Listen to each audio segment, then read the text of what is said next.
is exactly why we come to work. This right here, the incredible Cali Caliente, who, like, we've actually hung out socially. You've been to my house for parties and stuff, and we talked about doing stuff, we talked about doing content, we talked about doing shoots, but this is the very first one that she has like a weak spot, like I do, for fast cars and bikes. And women. And women. And fast women. Fast women. Okay? Where she likes scissor, but then we'll get to that. We'll get to that part. But the main thing is the fast cars and the bikes, and we're trying to think of, like, I always try to think of shoots that complement the person's personality for this stuff, because I think it's really special, right? Oh, so I thought, I'd set up this whole thing and put my, pretty rare race bike in the background, and get the motorcycle leathers and the helmets and all that good stuff. Yeah. And the absolutely stunningly beautiful. Like we had to actually find this outfit and tailor it because it doesn't fit her amazing proportions, you know what I mean? I had my seamstress come and actually, pin it and then sew it so it fit perfect, because not everybody has a banging body like that. I'm just saying. Stop it. You're making me turn red at this point. So, tell us, how did you first get into the adult business? It was 2019. Okay. I was looking for an agent, Nice. And so I went online on Twitter and I was searching through some girls that were kind of familiar in the industry already. Oh, so that's smart. You were looking for other girls Doing who research. were already in the business, Yes. and then you'd ask them, like, do you like your agent and what's good and what's bad, that kind of thing. I didn't really ask anybody anything. You just wanted to see who they were with, right? Yeah. Okay, I get it, okay. And so I believe the reason why I applied for that company was because it was women owned. That was kind of like the highlight of the reason why I wanted to apply for them. Okay. I had applied with other companies prior to moving down to LA. The way that they approached me was very uncomfortable. They made me feel very devalued, and so I get it. Yeah. at the time I was just kind of like, okay, well then maybe I should stay away from that. And I was doing, like strip club events and dancing, and stuff, hosting and podcasts, and still getting my name out there. Get your name out there. Yeah, kissing hands. What is it? How do you say it? Shaking hands and kissing babies. Yeah, campaigning. Yeah. So basically, I emailed them, which was the VIP Connect at the time. Nice. Shy Love. Okay, sure. And they called me. They wanted to meet up with me, and after I met up with her, one of her agents, she pretty much was like, you have to meet this girl in person. Like, she's amazing. Awesome. Like, I know she has tattoos or whatever, but we'll find a way to market her. Sure. And so they requested that I tightened up a little bit. Sure. Kept my hair long and changed my last name to Caliente. Okay.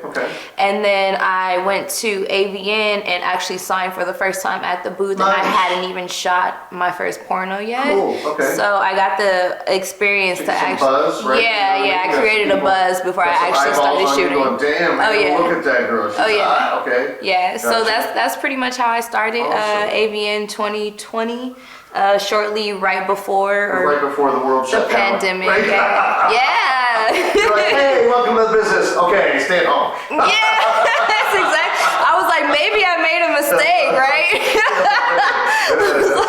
I get into porn and the whole world shuts down. I wasn't planning on this.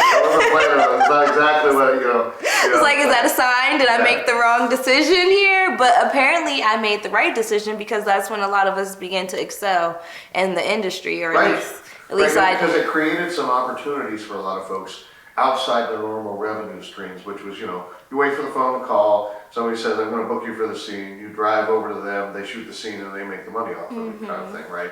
When you first started exploring your sexuality, was that at a young age? Were you like super freaky, or were you kind of like quiet and reserved and the business brought it out of you? I was both. Really? Yeah. Tell us about that. As like younger, I was extremely shy, but I was extremely sexual as well. Oh, okay.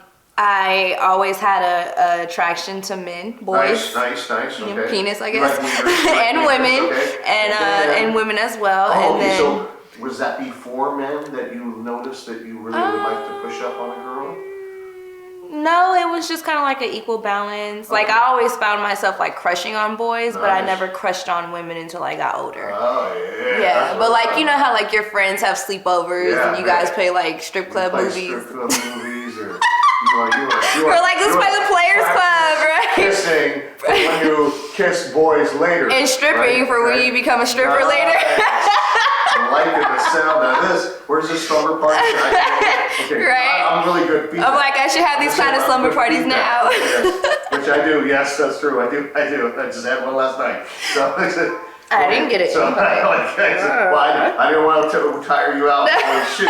But after the shoot, by all means, slumber party, okay. You know what I mean? So I was extremely shy. I was definitely one of those girls that, I kind of grew up in the church home really young. I would go to church on Sundays, and I would be that girl that's like, I want to go up to the front of the choir and sing, but like I would be like, those probably are the best not. kind of girls too, because you know what? They're so reserved when they're growing up that they really want to get their inner freak on once they move out of the house. I found, not that I was getting my freak on inside the house, and I got in trouble for it. Really? Oh yeah. So you brought a boy home and you got caught? Hell no. Oh, you brought a girl home and you guys were like scissoring? No. You were. So I used to masturbate with my pillow. It was a thing. I gave myself my very first orgasm. With a pillow? Yes, in my fingers, yeah. Really? Yeah. Wow. And that's when I figured out, like, oh, okay, I know how to make myself come really hard. Wow. You actually use it to grind on it. When you're grinding on it, it creates a stimulation to the clit. Oh, And so that stimulation paired with a possible finger or two, right. depending on how horny I was, Right. it would cause me to have an orgasm where my vagina would start to pulsate. Yeah. And so, Strong one. and so it would do that. And like, after that, I was hooked. And then I'd be hooked too. But I used to watch like HBO porn when I was really young. I was always the Skinamax movie. Yeah, so I would wake up. Boobs, but when the two naked people The are softcore. fucking, it's like in the wrong position. They're like fucking like this, not like this. You know what I mean? Yeah, like just the grinding, you know. Exactly. And so I was always like, ooh, I think I want to do that when I get older. Oh my god. Okay, so now at what point did you decide? And incidentally, she just recently came out with her first anal scene, relatively recent, right? I did, yeah. Which was very well received, you know what I mean? So, when did you first start playing around with anal and realize you liked it? It was before the industry. I wouldn't necessarily. Okay, maybe I liked it. Okay, I was gonna say. I tried it with a boyfriend who was actually really big. I didn't prep or anything, but like he just kept saying like, "Oh, I wanna fuck you in the ass. I wanna fuck you in the ass." And I was just like, "You're really big," because he was like the size of my wrist. Wow. Yeah, and so I was kind of scared of it because I was just like, okay, well. First time. I mean, it's not so easy. Yeah, but I mean, he put it in, and like we did it for. He came inside of my asshole, and we were at his mom's house, so we had to be quiet. And like I think we used spit. I don't even know if we had lube. You didn't even know what lube was. So at that moment, I think I kind of was like, you like this, because there's no way like you would allow or even be doing this. And I mean, I bled a little bit after because he had stretched me out so much, but ultimately I like enjoyed it. I think I have a high tolerance for pain. Well, with all of the tattoos, that makes sense, because you have some major tattoo pieces on your back and other places. That's not like a 15-minute. Okay, done. It's like a multi-session piece there, right? Yeah, and then the healing process it hurts too. Takes some time, right? Yeah. When did you first realize you liked ink and tattoos? The reason why I wanted to get my very first tattoo was because I had decided that I didn't want to look like any other light-skinned girl. Sure, I wanted to differentiate myself from anybody else. And so I was like, well, I'm just going to get a bunch of tattoos and piercings and go that way. And with my look, I guess I didn't necessarily think about it. It was just more so like I would see artwork on people. You were expressing yourself. I enjoyed it. I enjoyed the artwork, and I always wanted it. I just thought it was something but now I kind of wish that I had waited because I got my first tattoo when I was like 17. Oh, okay. Yeah, my mom took me. Wow, oh, that's pretty cool, actually. Yeah, no, my mom. So your mom took you to get your first tattoo. What a cool story. Yeah. And which one? What was it? My lower back. Lower back. Yeah, okay, gotcha. which was a trash tattoo, so I had to get it covered. Oh, wow. Okay, so you covered it up later with the very ornate back piece. Yeah. Okay. Did you ever end up hooking up with a girl before you got in porn? Oh yeah, I kind of realized I like girls when I had a girlfriend. Me and her were just really good friends in college. Oh, nice. But Nice. we ended up hanging out and doing some stuff, and Yeah, I I bet you enjoyed did. it. Yeah. Yeah, and then ever since then, I was kind of like, okay, I kind of like both, like Nice. sexually. Nice. I hadn't had a real actual relationship though until my adult years, Oh, okay, which so was you- like probably the beginning of me getting into porn. Oh, so in around 2019-ish, you actually dated a girl instead of a guy, huh? Actually, 2020. 2020. Okay. Yeah. So how did that go? What's the difference between dating a boy and dating a girl? What's good and what's bad in both ways? Girls are dramatic. Yes, they are. Yes. they are. Girls Yes. are clingy. Yes. Yes, that's true. Girls are needy. Yes. Yes. Sure. Girls take what you say and run with it. Yeah, that's true. Yeah. And they'll bring it up again 6 months from now. And they'll bring it up again Yes. six Yeah. months from now. Guys are not Yeah. clingy Yeah, generally. Yeah. unless they're more beta. Yeah. Yeah. Yeah. Most guys aren't communicative. The problem is like it's like girls are on one side and guys are on the other. There's Yeah. like a hard, healthy balance. The balance between. Yeah, like for me, I think I'm a feminine but also masculine type of woman. Sure. So the balance, sometimes it's here or there, but for the most part, it's pretty level, like Okay. depending on my mood, who I'm Okay. dealing with, who I'm talking to. Okay. Like if I was to be in a mode where, okay, there's another girl here, I probably would step more into my dominant side. Oh, But then nice, like if okay. their guy, I'm like, okay, You I can can be be more feminine. submissive. You know what I Gotcha. mean? So it just depends on the person and who brings it and what they bring out of me. Gotcha. That causes me to kind of be like, okay, this is my more feminine, this is my more masculine Nice. side. With a lot of women, I become the man in the relationship. Sure. I wear the dominant. pants. You wear the pants. Yeah. Yeah, but see, that gets annoying because I like being like in my being submissive feminine. sometimes, Yeah, too. yeah. And so, like, it gets to a point where I'm the one making all the decisions. I'm doing all the planning. I'm the Sure. aggressor. I'm the, Sure. and it's like, well, wait a minute. Like, I'm still a woman. Well, I the still nice want to be thing treated is like a You woman. can date both in porn and nobody judges you. In fact, they think you're cooler for it. Yeah, that's You true. got a But little bit of then, both words, right? see, I just feel like the problem with that is like people say that they're poly and they say that they're okay with sharing because they feel like they have to. Yeah. And at the end of the day, like you might say that you don't have a problem with it, but a lot of times you can see it in their action, in their emotions, the way that they talk, their attitude. Sure, sure. And for me, yes, I can date you, but like I don't need the drama when it's time to work. With guys, I want to please the guy. Nice. With girls, I want her to please me, but also I am willing to please her as Nice, well. nice. With the Okay. guys, like You want to choke on that dick. yeah, I want to do whatever he tells me to do, Nice. however he tells me to do it. But I have to really like you though. Yeah. Like to submit for me is like disgusting. Ah. So unless you really hold that energy of like I am the dom here, Yeah. like I run things here, like I will Yeah. run all over you on accident. Okay. I don't even mean to. I'm just sometimes the dominance comes out. Gotcha, yeah. So I have to watch myself because some people don't understand that. Like Yeah, sure. You gotta check yourself. yeah, because it's like They're if you not come at me gonna- hard, I'm Yeah. gonna come at you hard. If Yeah, you yeah. come at me soft, I'm gonna come at you soft. But if you're somewhere in between, then you're gonna get somewhere in between. So it's like a mirror effect, I guess. And then I have to always remain like true to myself and remember that at the end of the day, I'm just a sweet girl who Yeah, wants sure. to see everybody happy.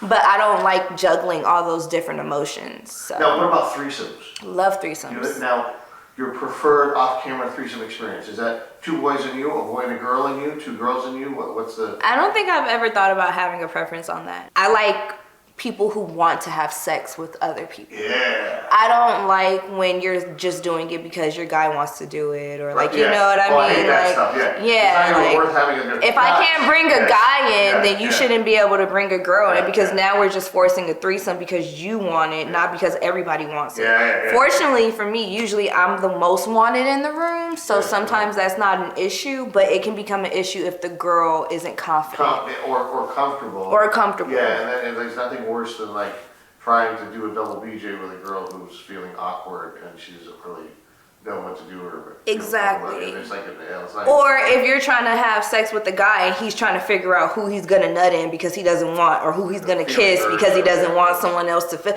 Like if that's the case, then don't have a threesome. Yeah, sure. You know what I mean? Like these problems can be avoided by letting me pick the girl. There you go. Yeah, that's true. Now, have you tried a DP off camera yet? Are you like, No. Is that something that you've kind of experimented or fantasized about, or?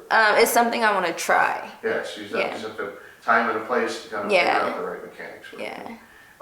Where's the craziest place you ever had sex off camera? In the Winco parking lot. Oh wow! So that's a supermarket, right? Yeah. Yeah. So in the supermarket parking lot, in a car. In the car. In the car. In the car. In the back seat. Yep. In the back seat of the car. Wow. That's and it was like not midday, but like probably like 5, 6. Like the sun had just set, so it was pretty active. Fucking A. Yeah, so we fucked in there. Cars like bouncing around like this. Yep. You know what I mean? In the park. Sure did. And I think he came inside of me, and then we went grocery shopping. Fuck yes. If Callie has a bucket list of places she'd like to have sex, or maybe experiences she'd like to try, but she hasn't had it yet, it would be, I don't know, like, sex in an airplane bathroom. I want to do the Mile High Club. Mile High, so you want to be in the Mile High Club? For sure. Yeah. For sure, easy. It seems like it's easier these days than it used to be, because you can rent that plane here. What is it, like $1,000 or something? Yeah, and you just get in the back seat. And it's all decked out for you. I don't trust it. I might have to bring my own blankets and stuff. Some Lysol. That's cool. And then, like, do you have any hobbies? What do you like to do in your spare time? Yeah, I like to take pictures of or photograph flowers in nature. Really? That's an awesome. I do a lot. I actually have a few hobbies. I write. I like to read actual physical books. About that. I write small, short stories, fantasies. I'm actually writing a book right now, but I can't discuss it with you guys. But it's probably about halfway done. Nice. I gotta add a few more chapters, and then I'm gonna go from there. That's fantastic. I like hiking. I'm a foodie. I love to go try new restaurants and different foods. Do you have a favorite food? I love seafood, sushi, Japanese cuisine, Asian cuisine, hibachi. Nice. I don't eat any steak or pork. That's interesting. Yeah, so. Which is probably one of the reasons why you have such an amazing body. Yeah, that paired with not drinking alcohol for 30 days. I eat all of the bacon, not some of the bacon. Okay, so it's the only reason why I got on a keto diet, because they said you can have as much bacon as you want, and they're like, oh, that's a diet I can get behind. I want to bulk up so that I can actually probably go vegan, so I'm working on that. Okay. But yeah. And then let's see. Do you have any pets? I do. I have a little Yorkie Terrier named Kamiko. Wait, what was the name? Kamiko. Oh my goodness. Yeah, I should have brought him with me. He's a little stud. Like an idiot and just taste the bunnies and all that good stuff. Oh yeah, he'd love the backyard. Wow, that's awesome. So, I mean, where can we go from here?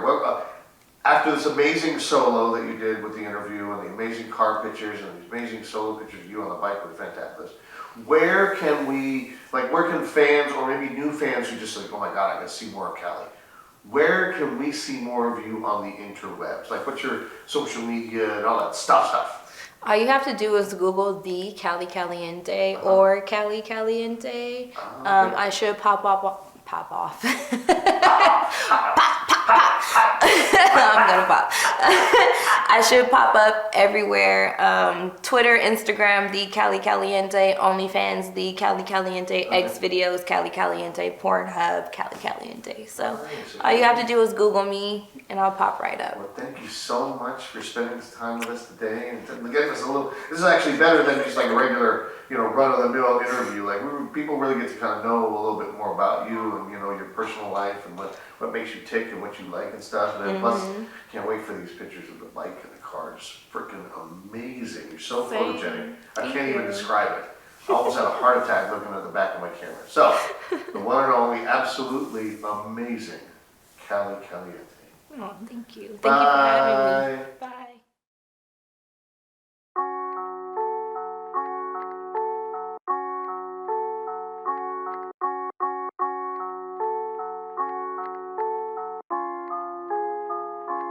Oh.